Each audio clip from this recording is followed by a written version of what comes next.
Welcome to Peace After Combat with your hosts, clinical psychologists, Air Force veterans, authors, and spouses to veterans, Dr. Tiffany Tajiri and Dr. Christina Seymour. Learn about the connection between faith, spirituality, and psychology, and how to find peace after painful life experiences. Real truths through real talk about real life. Now, here are your hosts, Dr. Tiffany Tajiri and Dr. Christina Seymour.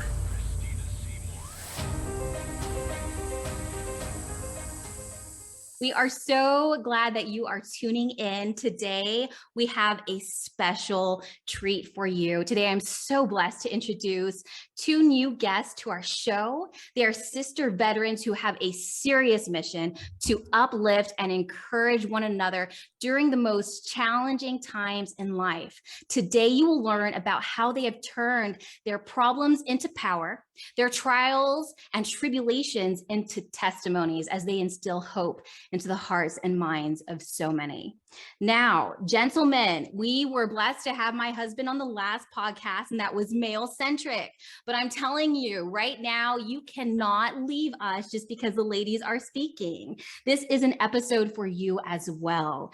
And truly, to be an effective servant leader, you must exhibit compassion, and compassion mandates that you place yourself in the shoes of those you serve. So their stories are incredible. You need to listen to them, and I guarantee you too will be inspired. So today I'm going to have some quick introductions. First, we're going to start off with Ms. Dominique Dove. Now, she is a captain in the Army, and she is quite literally a Bravo Alpha, i.e. badass. Dominique, please introduce yourself, sis. Hi, everyone. My name is Dominique Dove. I am currently a captain in the United States Army. I'm active duty JAG attorney in Georgia. I've been in 13 and a half years. Throughout my military career, I've been a company commander, an XO, and oftentimes an OIC of a section. I have a 3-year-old daughter and an amazing husband.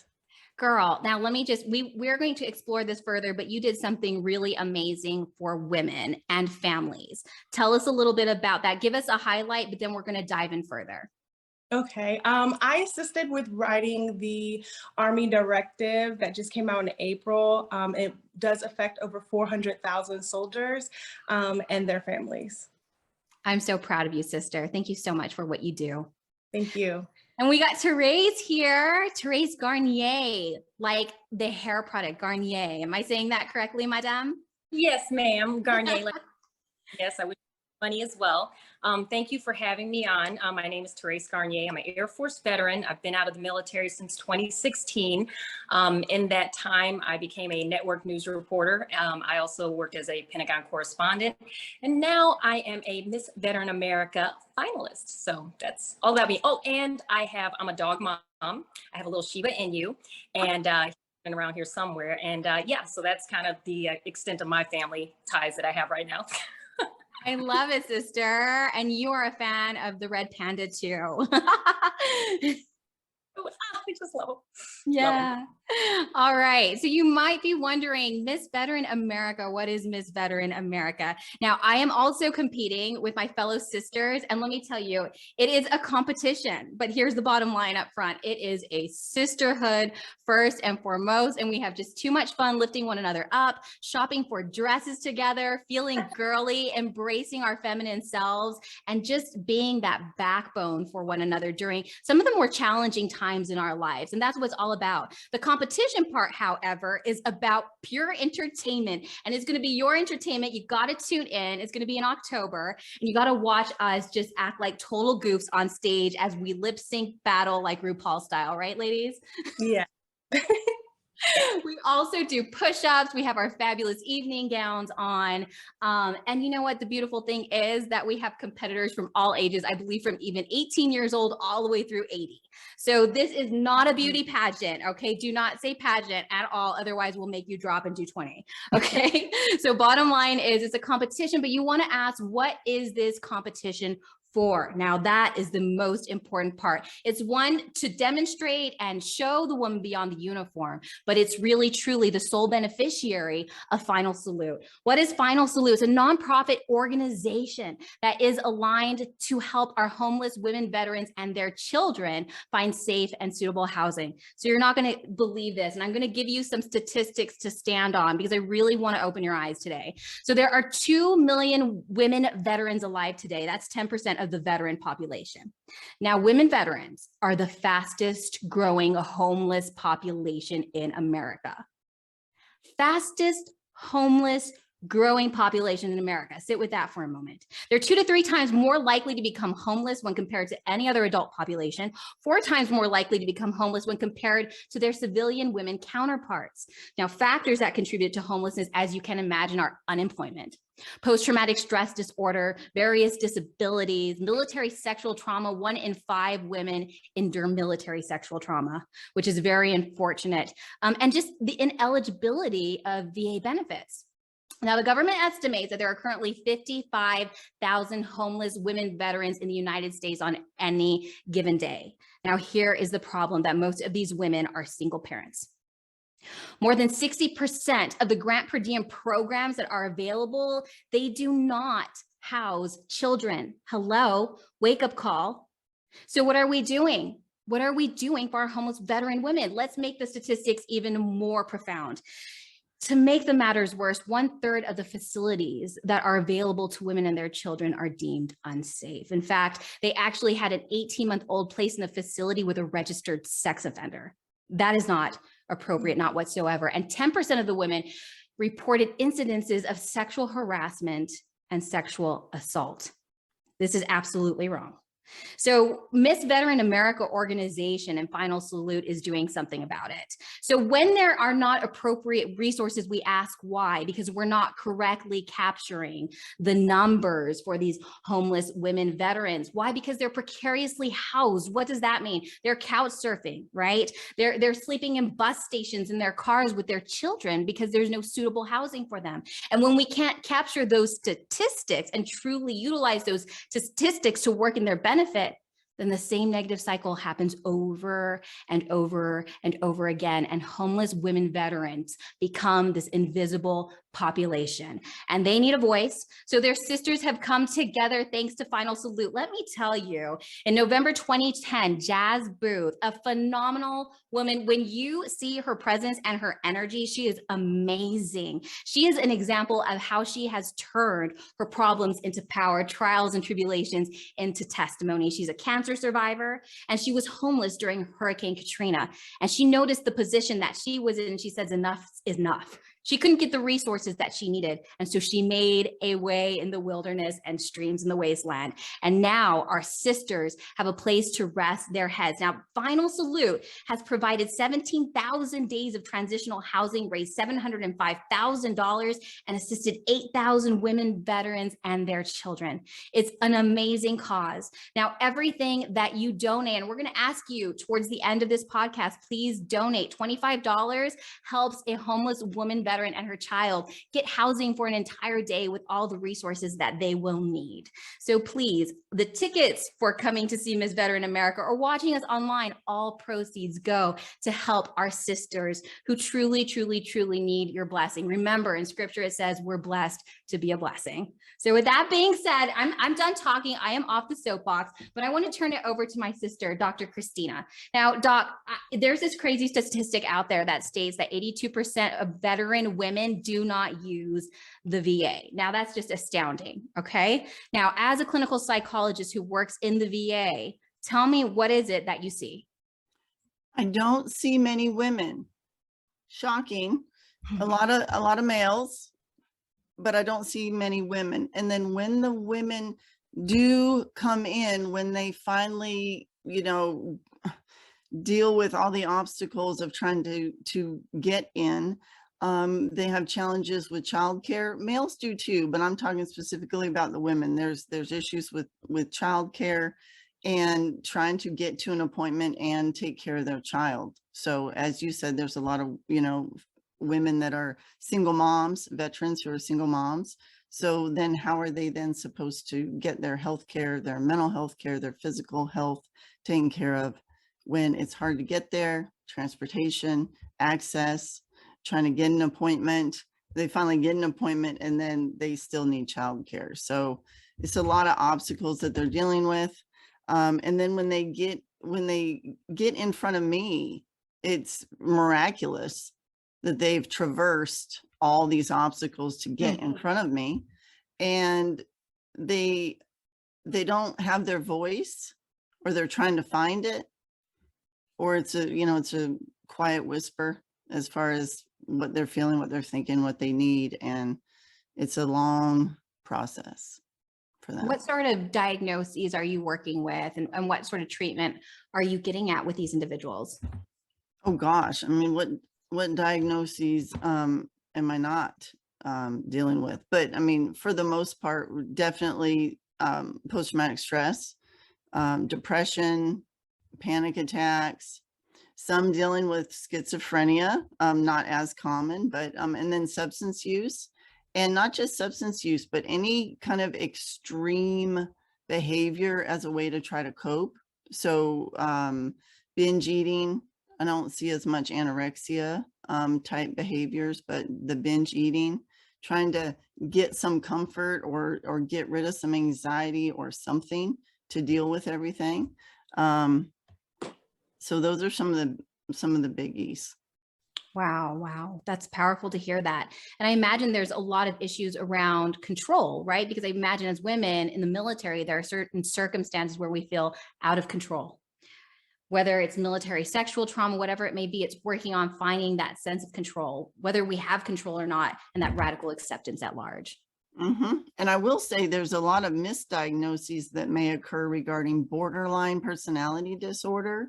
So if I'm a woman dealing with all this stuff we're talking about, and then somebody at the VA mistreats me, is rude to me, or there's just all kinds of things going on, I'm sleep deprived, and then I get in front of a provider, and the provider, I don't know, maybe they say something in a certain tone, or maybe the provider's not there and the appointment gets canceled. And then the female veteran might be in the front lobby having a really hard time and voicing her opinion about it, not threatening anybody, but being loud. And then she might be put in front of somebody as a walk-in or something, but there may be a misdiagnosis of borderline personality disorder. So these extremes, oscillating from yelling to being very quiet or crying. So borderline personality disorder, people can experience extreme mood shifts, swings. But if you're dealing with post-traumatic stress, you have extreme mood swings. It's so interesting. Yeah. The lens that people look at women through, right? Are we being the B word on one end because we're asserting our authority or whatnot? And so the lens that it comes across, I feel that women have to tiptoe around. So let's go, Doc, will you ask our incredible participants here, the things that they're doing, what they've experienced in their lives. We have a few questions lined up for them. I really want to know about their stories so that we can have more of a collective discussion about this topic. Yes. So I'm going to say the first question, and let's start with, how about we start with Dominique for the first question? Okay. So turning problems into power. Can you share your unique story about being a woman in the military? Yes. So I referenced the Army Directive that came out in April. So in 2019, I got pregnant with my daughter. At the time, I was a battalion OIC officer in charge of HR, and I had a few soldiers underneath me, and we were responsible for over 15,000 actions for the soldiers in our battalion. And then I took on company command. So I was pregnant and a commander, and I was in Sacramento, California, and it was the summertime. And during that time, there are a lot of fires, and you could smell the smoke. That's how close we were. And I was out doing inventory, pregnant with the smoke. And I was going to the field, I was doing a lot of things, and I was so afraid as a leader that I wouldn't bounce back like physically or my shape, that I literally only gained 5 pounds my entire pregnancy because I ran and I stressed myself out because I wanted to meet those unrealistic expectations. And then I realized one day, if I'm doing this as a leader, what type of example am I setting for my soldiers? I'm making it harder for them because they're looking at me thinking, oh, she can do this. This is what I'm supposed to do. And that's not the type of leader that I wanted to be. And so therefore, I met a couple other women. They're so amazing, moms, and they each had like different issues that they experienced concerning motherhood. And we got together and we decided to write a couple of white papers to DOCAWITS concerning pregnancy and postpartum. And it took 2 years, but all of our suggestions were implemented and we were able to work side by side with the leaders. And it was amazing because we kind of, some people may feel like the leaders are failing us or they're not paying attention. The truth of the matter is, a lot of them didn't even know this was an issue, so that some things were an issue. And then once we brought it to their attention, they're like, oh yeah, you know, oh, that does make sense. So we implemented 12 new policies. My main focus, there were 2, and one was operational deferment, and that is that now a mother and in some instances fathers are able to spend 12 months with their babies after they're born without having to be deployed. Wow. And my next biggest thing is, because I was a reservist for a very long time, reservists did not have paid maternity leave. So we implemented, now they get 3 months paid maternity leave and an additional month that can be excused unpaid. So they can get up to 4 months off now. Oh my gosh, Dominique, that's like gives me goosebumps just thinking about all of that. And I am just so proud of you for being that voice. You know, when I was listening to your story, I was really hearing that you felt you need to prove yourself when you were pregnant, right? And that's why you only gained those 5 pounds, because you were probably using all that energy and all that calorie burning and trying to prove yourself as a woman. Just because I'm pregnant doesn't mean I can't outrun you and do this and do that and do this, that, or the other, right? And so I'm wondering, was that your emotional experience? Yeah, and of course I enjoyed being pregnant, but I didn't enjoy it, you know, because no, don't pick that up for me. I got it, you know. True. I didn't take advantage of the things that I could have being pregnant because I was trying to just prove that I was still equal, that I didn't need any special circumstances, that I can work just as long as everyone else and be here the entire time. And our bodies we're building a human. So we may need a little bit of grace. Grace. I love that word. That's a beautiful word. And that's exactly what you did as a force multiplier, was you gave that grace to women, that saying, hey, it's okay. You know, it can be challenging, and we're going to give you this opportunity to immerse yourself in motherhood and be totally mindful of it, not feeling like you have an obligation to the rest of the world, but be mindful of that motherhood because it's such a unique experience, especially when you're pregnant. So good. Thanks for sharing. Christina, you got more questions for us? Yes. Well, how about the other 2 ladies here answer that question, the turning problems into power? Share your unique story about being a woman in the military so we can kind of hear all of your stories, and then I'll move on to the next Therese, go for it, girl. Well, I joined the military from Japan, and everyone that knows me, actually, I was totally against the military before I joined it. My dad was a Marine. He ended up flying President Obama around. That's where it kind of, but before that, I was totally against the military, and then I ended up joining it. And my family was like, you joined? You like hated the military. But I joined from Japan as a broadcast journalist, and basically I got sent right back to Japan, where I was a anchor, radio show host, as well as a huge volunteer across the base. And one of the things that I always volunteered with was SARC. So I would help survivors of sexual assault, or I would help put on plays and kind of spread the word about what happens if you are sexually assaulted, like what different things are provided to you. Well, on Veterans Day in 2013, I was raped. And here it is, I did all this training and I was helping so many other people, giving them advice, and I didn't even take my own advice that I was dishing out to people. And so for me, being a public figure, I was kind of known as like Yokota's princess. Everyone knew me. I was on TV, radio, the magazine covers, volunteering. So everyone knew me. So for me, I was ashamed because I spent this however long trying to build my career to this point.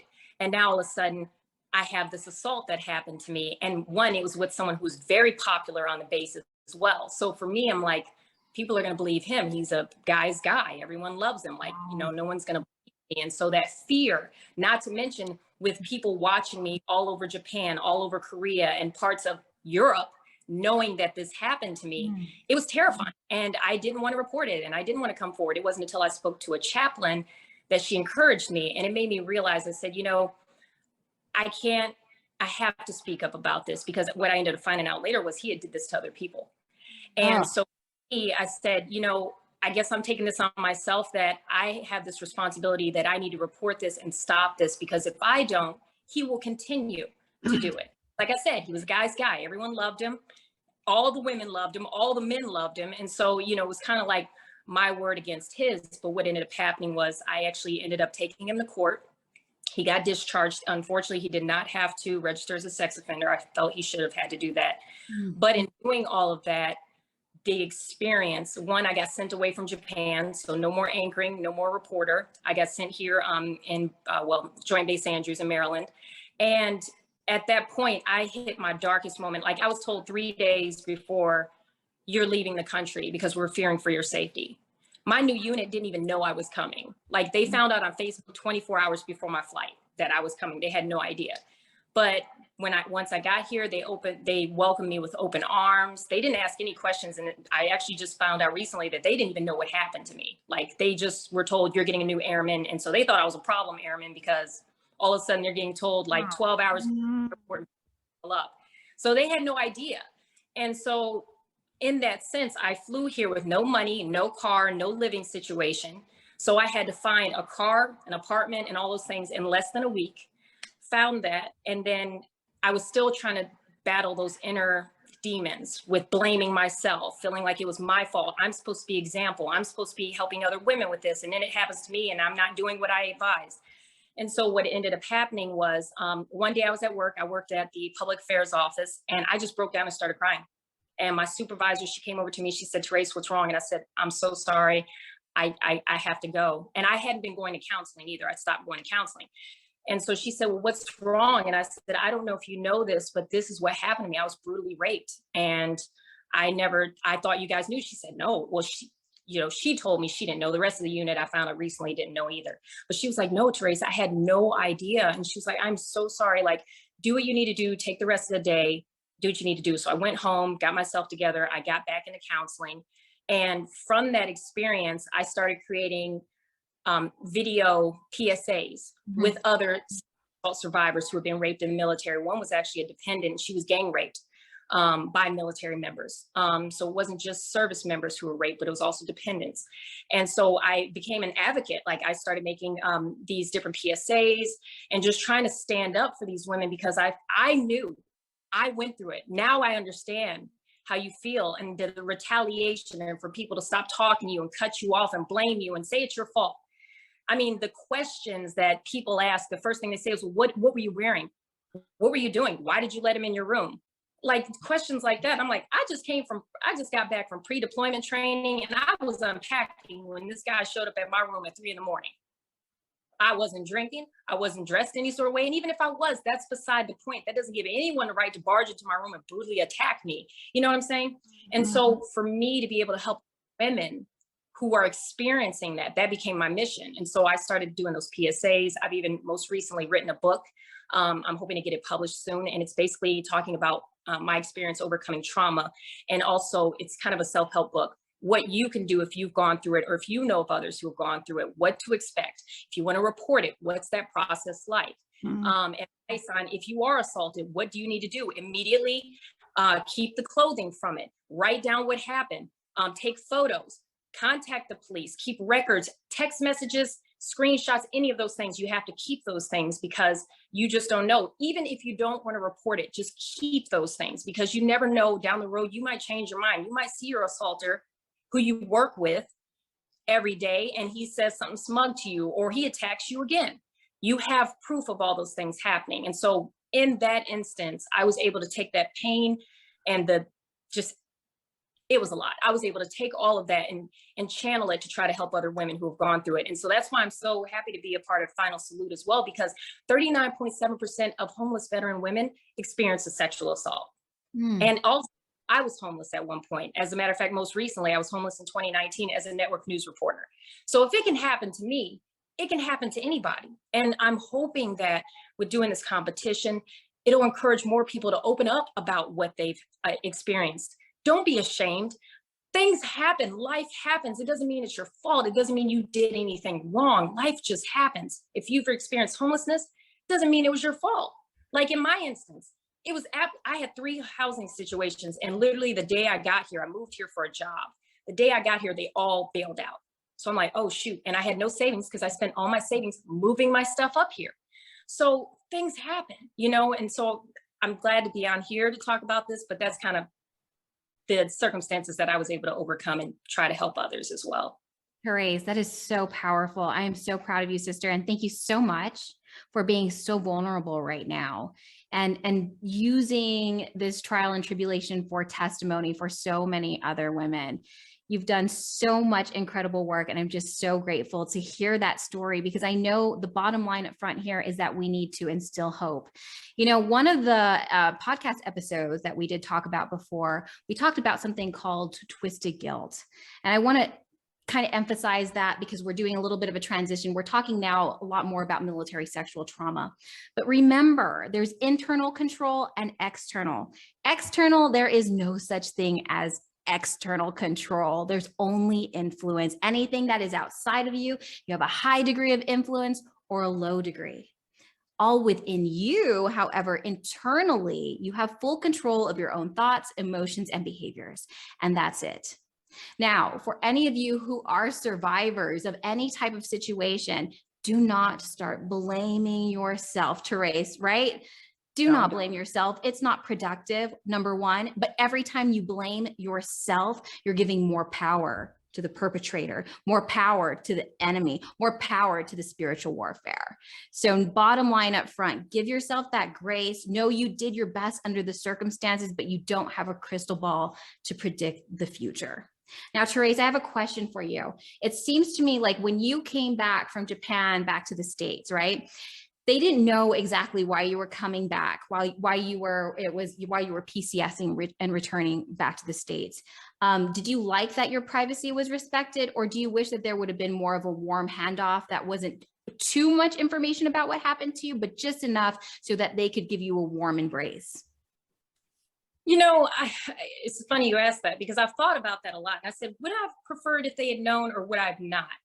And that's a tough question, because yes, that's a good question, because I feel like if they were given that information, they may have a certain perception of you. And now you're going to have that paranoia that, oh no, I'm going to this new command. They know what happened to me. They're going to automatically assume I was at fault and I'm the cause of it. So part of me is like, I'm glad they didn't know. Like, they treated me just like anybody else. I'm just a new airman in the unit. I had a stellar record. So that's why they were like, this is weird that we're getting her out of nowhere, because I was literally nominated for every, award, and I had a, stellar record. So they were probably like, okay, this is weird. So part of me kind of, was glad they didn't know. But then the other part of me said, well, what if they did know? But with the environment in the military right now, I'd probably say, no, I'm glad they didn't tell them, because to me, that would have gave me more anxiety. Like, they know what happened to me. Are they judging me? Are they treating me this way because they're actually nice? Or are they treating me this way because they feel sorry for me? Right. So at least with them not knowing, I got the genuine person. They were just treating me as a new airman. Right. So there was no backstory like, oh, we need to be nice to her, extra nice, because she was assaulted. We don't want her to take that any sort of way, or we have her feelings about certain things. They just treated me normal. So I don't know. I mean, I go back and forth with that, but I guess with the environment, like I said today, I'm glad that they didn't know. And I think too, I mean, from my perspective, maybe compassionate reassignment, because many people are compassionately reassigned for different reasons, whether it's assault, whether it's because they have a family member who's sick, or they have exceptional family members who need additional support or care. And so would you be okay with them saying she was a compassionate reassignment? That would have been fine. And to be honest, actually, I would have preferred if they told me that they didn't let anyone know what was going on with me. Because I was walking around like they don't know when they're all judging me, you know, and that's how I was pushing my perception out on them that didn't exist. They had no idea, like they're being extra nice to me because they know I don't need you to treat me differently. I'm like everybody, you know, but it was all in my head. So if they are going to do it, I would just say, let that airman or the other service member know, like, hey, is it okay if we let your next unit know this? Or we're not telling you, come there, clean slate, no one knows anything. That would have been nice just for me to know ahead of time. Yeah, just a warm handoff. What are you thinking, Doc? What are you thinking? Oh man, I'm thinking a lot of things. You know, thank you for sharing. And you speak it in such an empowered voice, and I can hear the journey, the struggle, the suffering, and the victory. You know, when you hear someone sing and they got that really awesome voice that you can tell they've been through stuff, like that's the kind of singing I like to hear. And your story is that it's got that painful rasp, but that victor's cry in it as well. And I can tell you've done the work, and I mean, you've been through it. You know, you said life happens. I'm like, that is, life happens, which is flat tires and rain and stuff, but that is dang unnecessary trauma. You know, there's trauma we expect in the military, you know, deployment, maybe an accident with training. But that, no, we don't expect betrayal from one another. And unfortunately it happens. And so, but you finding your voice, and that's powerful. But I'm also thinking, you know, the whole victim blaming thing that goes on. People, when I say we, anyone who's been through something like that, or trauma in general, you know, we usually blame ourselves because it's the quickest way to get to an answer. And answers feel like we have, you know, give us a sense of control. So, you know, with anything, male, female, civilian, military, it's like, okay, if I wouldn't have done this, then this wouldn't have happened. And it, you know, and so there's this vicious cycle going on here.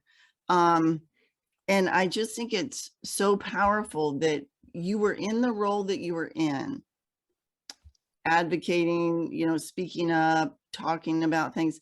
Then it happens to you, and you experience the same kind of victim blaming, and then people were doing it to you too. It's like, this is like textbook the way this happens.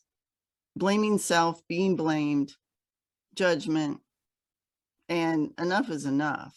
Like, the more we speak up and share truth, the less people will suffer in isolation for as long as you did or other people are. So, and can I make one point to that? I also think it's a cultural change that needs to come about. Now, the military is making a lot of changes, which I'm so proud of. I've spoke to other survivors who are saying these changes are amazing. Let's keep the ball rolling. But I think overall, not just in the military, there needs to be a cultural change. How many times have you heard of someone getting robbed, right? I come to you, say, oh my gosh, I was just robbed. What's the first thing you ask me? Are you okay? What happened? What did they take, right? That would be your normal response. But when I go up to someone and say, I was just raped, they'll say, well, what were you wearing? Were you drinking? Why did you walk down that dark alley by yourself? Why were you by yourself? Why did you? Why? And but people don't understand when they ask those questions, that is victim blaming. You are putting the onus all on the woman. I shouldn't have to. If I want to walk down a dark alley, I should be able to do that. If I want to wear a short dress, I should be able to do that. If I want to go out and have a glass of wine, I should be able to do that. But people instantly, their minds are programmed to start asking questions as soon as someone says they're assaulted. But if you say my house started on fire, they don't go, well, why'd you leave the stove on at night? Yeah. They go, oh, I'll help you, right? Or if you say my house got broken into, they don't say, well, why didn't you put a bulletproof padded door on the front of your house so they couldn't break in? You know, it's like, oh, that's horrible. Are you okay? Did they steal your stuff? Do you need help? So I think what needs to be done is we need to change people's mindsets. When they hear sexual assault, it is not, do not instantly go, well, what did you do? Why didn't you scream? Why didn't you call the police? Why didn't you punch them? Like, no, because you're basically putting all the onus on me. How about why were they attacking me when I'm walking down a dark alley? Why did they decide that they thought it was okay to abuse, beat me up, and then force themselves on me? You're asking the wrong person the wrong questions. You need to be asking the people that did the assaulting, not the survivor of the assault. And until we change that mindset, we're going to keep hitting a wall. We're going to think we're making progress, but we aren't. And I think that is one of the most important things that people need to start doing, is change that cultural mindset that it's not the victim's fault. But then people like to make that argument, well, women like to lie about those things. That's the number one argument I hear all the time. And this is what I say to that. You know what? I will be the first to believe someone. I will believe them before I believe they're lying, because you would want that same courtesy in any situation, whether it's an assault or anything else.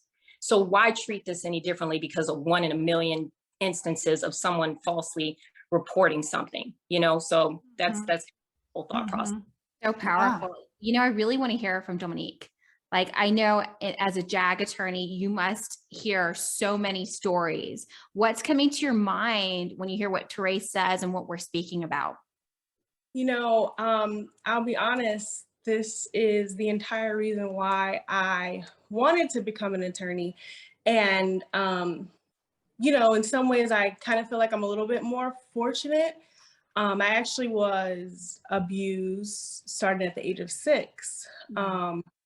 But when I see people like Therese and I talk to women, when it happens in adulthood, I kind of think maybe, you know, maybe I had it a little bit easier. Maybe it wasn't as traumatic, you know, but I knew since I was 6 years old that I wanted to become an attorney, and I wanted to help women who were abused physically and sexually. And so I did everything that I could to get here. And, you know, we have similar stories, and a lot of the finalists have similar stories. Just talking to them at the semifinals, I'm not gonna, you know, put everyone's business out, but we all have very powerful stories. And like Therese said, it's almost 40%. And I honestly feel, in talking to people on a day-to-day basis and sharing my story, that it's higher than that, that there are a lot of women who go through this. And, you know, I too was homeless for a little while because I put school first, and I was like, I'm going to law school no matter what. And so I spent a semester in my car. And so that's why this mission is so powerful, because we are helping women just like us, you know, and it can, like she said, it can happen to anyone. I actually have a case right now that I will be trying in the next couple months that I can't go into too many details, but, you know, it's this basis, and this is my first one, and it's hard. It is hard. And, you know, I'm like trying not to tear up thinking about it, but it's like, if I can just help, you know, one person in this situation, then I feel like I've met my calling, you know? That's so good. And you know, one thing that I really heard you say just a few minutes ago is you were comparing what you went through as a young child to another woman's story. And here's the bottom line. We don't ever compare painful experiences. A painful experience is a painful experience. And that's that. If it's changed how you view yourself, others in the world at large, then we got to work on it. We got to process it. We got to digest it. And like you have done, you've turned that pain into power. So never, ever, ever, ladies, gentlemen as well, do not compare your trauma stories.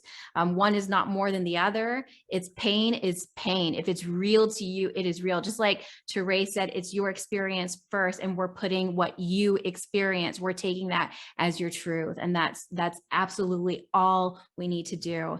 And so I'm so proud of you, Dominique, for becoming that lawyer and becoming that voice for so many women. And I just see, I know we have this girl chat that's going on in the background with Miss Better in America lady is the finalist, and it's so much support. And I know you put that out there, and people are praying for you. You know, we're saying put on the whole armor of God when you're going through this, because it is it's a spiritual warfare, right? And it's also a quite physical one, and you're doing your very best. And I know, and you have to be cognizant of this too, Dominique, because I'm coming from the psychologist perspective. But whatever it is that you're seeing through another person can be very triggering to you if some of your stuff is unprocessed and unresolved. So make sure, honey, that you're taking care of yourself through this process. I'll be on standby to process with you, whatever you need as your sister, okay? So you just have me on speed dial at any point in time, all right? And then can I Make a note, Dominique. I just want to say thank you for what you're doing. I'm still in contact with my attorney who assisted me. He was literally the only person that believed me when I was going through. I called him up maybe 6 months ago and I broke down on the phone and I said, you saved my life. I said, if it weren't for you, I would not be here. And I told him, then he just laughed it off. He's like, oh, you're nice. I said, no, I'm being honest. And in my book, I said, can I please put you in my book? He was like, I don't want accolades. I said, but you deserve it, because not a lot of people get attorneys who believe them and stick up for them and really fight for them because they believe in them. And so my attorney was that person. So for you to be that person to somebody, believe me, whether they tell you or not, you are making such a big difference in their life. And some may thank you, some may not. I hope more would do so than not, but just know that even just from me hearing that, thank you for what you're doing, because it means so much to have people who are doing the right thing to help someone out who's dealing with very traumatic situations. So thank you, Dominique. Yeah. You're welcome. Thank you. So good. Powerful. So, yes, it is. And so what I want to do is ask you ladies, both of you, let's start with Dominique, since you're on my screen right now. Tell us about how you found the courage and the strength to go overcome some of the challenges that you had, whether it was what happened to you in your childhood. I mean, life happens, right? And there are some really negative things that we confront. What gave you hope, courage, and strength? God first. Amen. And then my daughter, Ariana, like I live for her.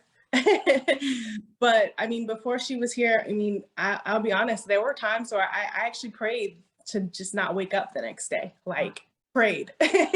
And I'm grateful that that did not happen, because I know that I am affecting lives every day, and that means a lot. And you guys are gonna get me crying. But yeah, and I keep going back to Final Salute and Miss Veteran America, because that is what this competition is about.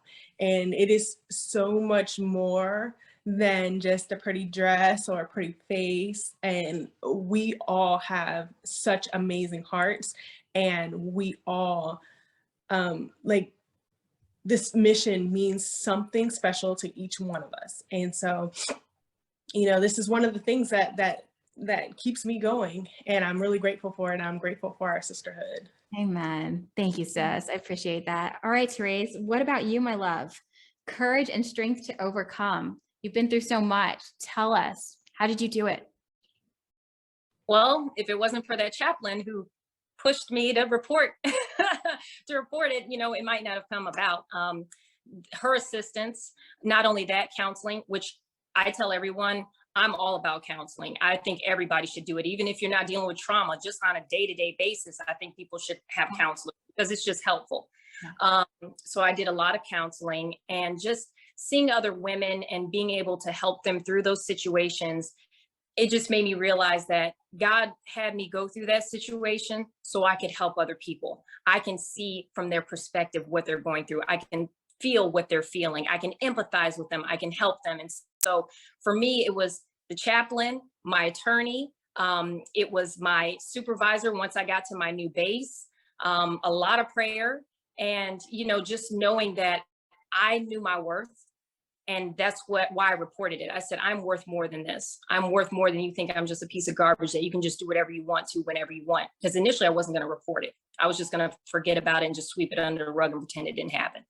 But I realized that I'm worth more than that. I deserve to be treated equally. I deserve to be treated with respect. And that's what I'm implementing now. And so in doing so, also with being in Final Salute, I'm able to do that and hopefully reach out to other women and help them speak their truth, feel comfortable talking about it. And even if they don't, it's okay. You don't need to talk about it. If you feel more comfortable just having me sit by you and hug you, I'm completely fine with that. If you want advice, I'm fine with that as well. And so I'm hoping that for all those individuals that help me get through this, that I'm able to be that tool for someone else. And so when I heard about Final Salute, I'm like, this is a no-brainer. Yes, I want to be a part of this. Not only that, I was like, I want to meet all these amazing women who all have, like Dominique just said, the same goal and the same mission at heart. So I'm like, if I can meet, we're going to build an army of warrior women. Yes. Like, my mindset, like, yes. And they were all other homeless veteran women, women and show them like, look, people love you. We do care about you. You have not been forgotten. You know, a lot of people feel as soon as they got out of the military, they're disposed of. Thanks for your service. Bye. And and I know this as a reporter, I did so many stories that I went to the Pentagon about saying, you're saying there's just these disgruntled veterans. Why? Why are they disgruntled? Mhm. Because they feel like they were just tossed out once they served their country. So if we can gather together, us warrior women in this cohort, and show other women like, look, we are here for you. We want to, you know, we can be your voice if you are scared to speak up. But we also, it's not just about speaking up for them, it's encouraging them to have that voice and speak up for themselves as well. Get that courage, you know. And so that's how I was able to overcome it. And honestly, I wouldn't have been able to do it without all the people who took the time and the patience and the effort to help me go through something that I was going through. They didn't have to do that. It had nothing to do with them. They did it out of their heart. And if we can do that, I'm good. I'll die a happy woman. If I can, you know, just help people, I'm Yes. great. So Preach it, sister. Preach it. Mic drop right there. I absolutely love that. And you know, with Miss Veteran America, especially a lot of us who were able to gather face to face for the semifinals, it was just an amazing experience. And it was so healing for us. It was filling our own cups so that we can fill the cups of so many in need. We became force multipliers to one another, and the energy was just so palpable and so dynamic. And what a blessing. There's one topic that I do want to cover, and that's been a theme throughout all our podcasts, is faith. We know that God's not the author of the bad things that happen in our life, but if you listen to Dominique's story and Teresa's story, what you come to notice is that God will create these divine connections for your tremendous healing. He will put the Dominique Dove in your corner because she's got your six, right? He will activate her and anoint her life to help you overcome what you're going through. He will put Therese Garnier in the middle of your news screen so that you can have a wake-up call and say, you are not alone. There is hope. There is growth for you. He's always going to make a way. You know, he's going to connect you to the right people, right places at the right time. No one is immune to the pain and suffering of this world, but we can all gather together in love and support of one another to lift one another up during the most challenging times in our life. Dr. Christina, I need to have your input. Yes. And then we'll talk about fun stuff like dresses, okay? So Dr. Christina, last most important thoughts. Well, so I want to say that I love that, you know, we're not saying the P word for pageant, because that's not what this is. This is a sisterhood. This is a connection. This is not a comparison. This is not a contest. You know, we've talked about a lot of things today, and there tends to be, you know, a comparison. Well, mine wasn't as bad, or they had it worse. And this happens with physical wounds, visible wounds versus invisible wounds. You know, it's like, well, I have all my limbs, so I don't need anything, which is such an extreme. It's such an extreme, and it's ridiculous, right? We all need one another. We all need things. We all need support, compassion, courage. And that's what you all have. You have compassion and courage to speak up, to connect with one another, and to reach out to other women and say, we got your six. We're here, we're connected, and we're doing this together. So I love it. I love the sisterhood. Dr. Tiffany, what about your military story? What about your We don't want to hear experience? about mine. You know what? Let me just tell you. I want to talk about my sisters. They're number one because they're on the show today. We're going to share my story in another episode, just you and I, sis. And we are going to talk about it with regards to the challenges of leadership. Is that cool? That's cool. That's cool. Yeah. That's fine. I don't want to leave you out. I want to take advantage of my sisters here. You'll hear my story another time. And Christina and I both have stories about breaking free, but you'll hear that here shortly. But these girls, they're gems, and we need to spotlight them some more. So let's talk about fun stuff, ladies. Okay, guys, you can let's out now. We don't need you online. Bye-bye. Just kidding. All right. So Dominique just got her dress, and I'm like, you know how we have call signs, right? So I'm like thinking of call signs for everyone's dresses. And so when I saw Dominique in her dress, like it's top secret, you know, when you're sending each other's dress pictures. So Dominique's, your call sign for your dress is Phoenix Rising. Ooh, Because it's yellow and it flows like crazy chiffon, and I could just see her wings just floating up in the air. How do you like that? I love it. How did it feel when you found it? I was so excited. It was like me and Therese, we were going back and forth about like a week or two ago about our dresses and the colors. And I told her, I was like, I think I want to do yellow, you know, it's bold. And I have this picture in mind, and literally my husband said, I hate shopping. I'm a girl that hates shopping. My husband, yeah, we were talking about that. Trace and I, we were exactly like, we'll do online, but we do not want to go. So my husband was like, do not buy the first dress you try on, right? So I bought the second dress I tried on. I was like, ooh, I saw the yellow one. I was like, this is it. I was like, I'm gonna try it on second. So I will not buy the first dress, but I love it. It made me happy. And one thing that was so amazing about this dress store is, you know, society, I'm maybe like a bigger size than what you may picture of the other P word that we're not going to mention, but they had bigger sizes. And so every dress that I tried on fit, and I felt great. So I did not leave like, oh my gosh, I'm fat, my hips are too big or whatever. Like all the dresses fit me perfectly. And I was like, oh yeah, this is it. Oh, I mean, like shopping now.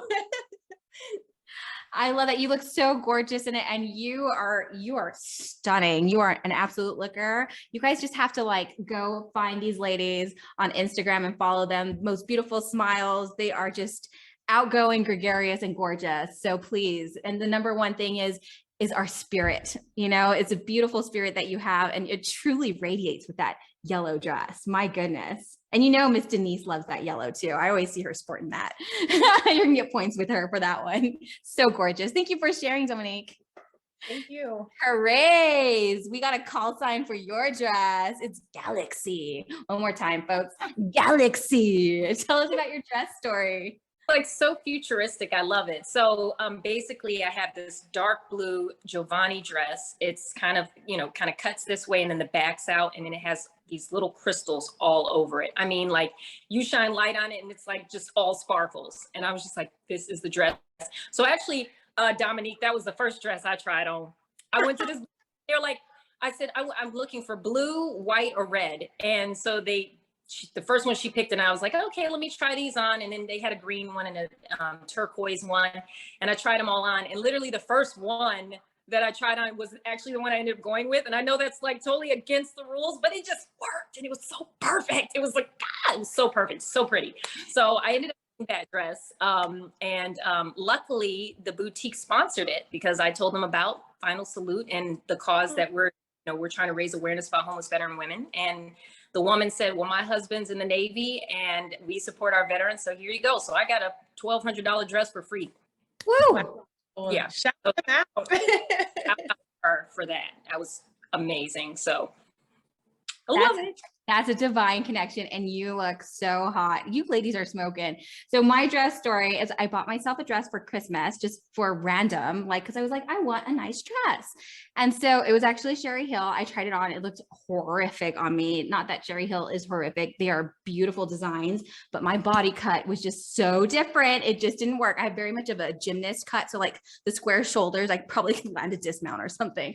And so it didn't fit me the way I anticipated it. But the good news is that I found a store locally, and I brought that Sherry Hill dress with me with the tags on. I said, I like your dress better and it fits me way better. And they did a swap-a-roo, and I didn't have to pay any money for it. So I was super stoked about that. And it's a red dress. So my spiritual call sign is so funny. It's Queen of Hearts. And so when I saw that red dress, I was like, oh, there's the Queen of Hearts. I love it. So I think it's like a trumpet dress or a mermaid shape. It's really flattering. They said for shorties, I really wanted one with an open slit that would just flare open, just like Dominique's, but I'm a shawty. And so they say for shorties to look taller, we got to have more of the figure fitting or form fitting dresses. So it looks cute, and I'm super excited about it. And it's going to be fun to dress up and feel pretty, right, ladies? Oh yeah, I can't wait. Yep. And get those glamorous like chandelier rhinestone earrings. And Dominique, I'm waiting to see that photo of your dress. I know. All right, ladies, it's been such a blessing having you. Doc, thank you so much for your wonderful wisdom throughout. And I want to encourage our listeners, please donate to Final Salute. Your sisters sister veterans and their children who are facing homelessness definitely need you. Reach out. You can find Final Salute at finalsaluteinc.org, and you can donate just $25. If you're inspired to donate more, then please have at it. And make sure that you follow my beautiful sisters who are on this podcast today and support their journey to the crown. So, like I end every podcast episode, remember, always push the left forward. Thanks for joining us this week on Peace After Combat, a podcast of Behind the Service with your hosts, Dr. Tiffany Tajiri and Dr. Christina Seymour. If you enjoyed this podcast, please share with others, post about it on social media, or leave a rating and a review. Follow us on Instagram at Behind the Service Podcast or on Facebook at Behind the Service. Thank you for listening to Peace After Combat.